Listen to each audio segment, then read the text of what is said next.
with intention. Get ready for the weekend. Make sure y'all stay safe.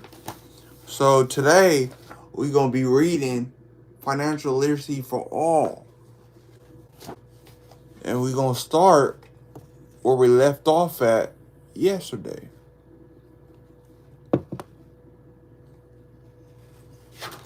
So yeah, today we'll be reading Financial Literacy for All. And we're gonna start where we left off at yesterday. Page 39. I'm gonna start at 38 though, because I like what they were talking about. Who is teaching your community? Whatever community you belong to, about financial literacy at scale. African Americans were literally denied the opportunity of the knowledge. Poor whites were sold and continue to be sold lies about the financial realities they face. Just keep on trucking and you'll be taken care of. Foreigners and minorities are coming for your jobs. They're the problem. Today, immigrant communities and our growing Latin American communities face cultural and language barriers to understanding and participating fully in the system. These knowledge gaps are complicating our progress as a nation that's broken capitalism. 70% of the U.S. economy, the largest economy on the planet, is based on consumer spending. That's you and me, paying bills and living our lives. Yet, there is no systematic plan to educate to consumers about how to create the wealth that runs the country. Frankly, that seems backward and at odds with the way we do business as a nation. In today's world, no one is teaching us how to run our financial lives, how to create and balance a budget, or how to run a household, let alone how to build wealth. 70% of the U.S. economy is based on consumer spending, yet 60% of all Americans are living from paycheck to paycheck, according to findings from the 2023 Reality Check.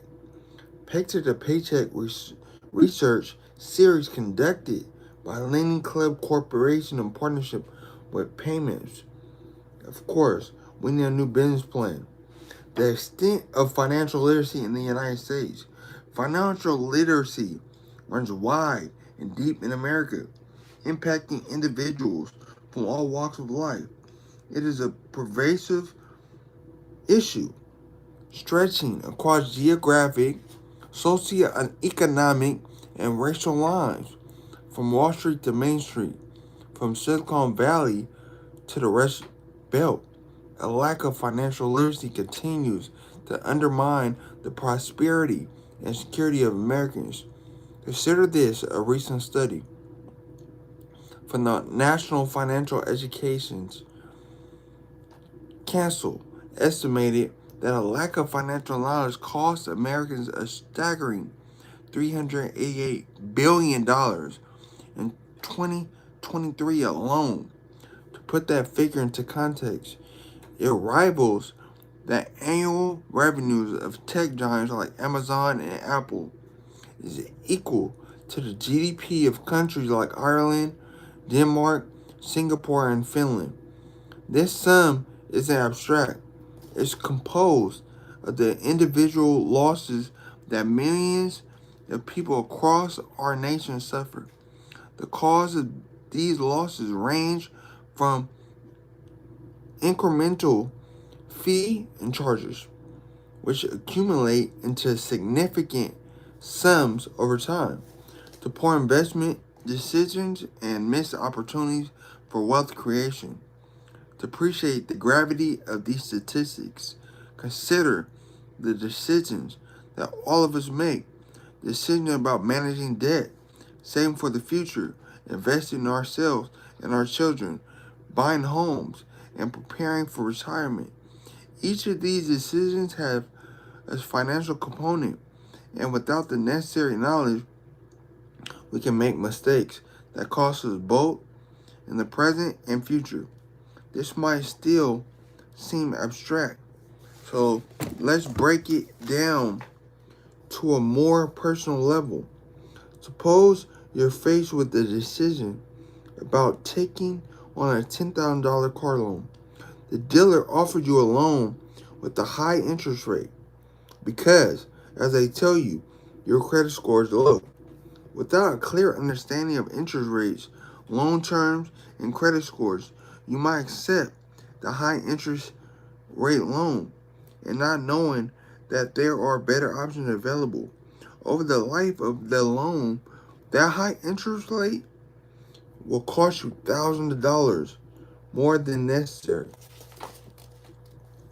Say you decided instead to purchase that $10,000 car using a regular credit card carrying a percentage rate of 14%, and then you decide to only pay the minimum due each month. The result is that you will end up paying more than 100% of the original purchase price cost of the car in 10 years, while never actually paying down the principal of the actual car at all. Think about that. Far too many of us go into a car dealership and only ask, what's the payment? Financial Literacy 101. Never just ask what the payment is of anything. When there's an interest rate attached, always find out the terms of the loan. Here is something else no one tells you. A car dealership consists of 3 actual businesses, with the actual selling cars being the least profitable of the 3. The financing and automotive maintenance departments are much more profitable. We could look at retirement next. Many people don't start saving for retirement early enough, often because they lack an understanding of compound interest or don't realize the significant tax advantages of retirement accounts. By not saving and investing early on in life, they lose out on potential earnings that could have compounded over time, significantly padding their retirement nest egg. And that's what about if they work for an employer with a funded match 401k program without financial education. They could be walking right past real money in their pocket. If there is a program that matches employees dollar for dollar, that means that $5,000 that they contribute in a year is really $10,000.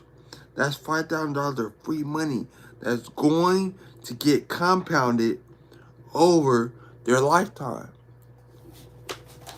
Thank y'all for tuning in. This was the Financial Literacy for All by John Hope Bryant. We're going to start at page 41. So later today or tomorrow, that's where we're going to start at. Enjoy your Friday. Make sure y'all stay safe this weekend. The best is here. Make sure y'all like, follow, share, subscribe, all that. We go.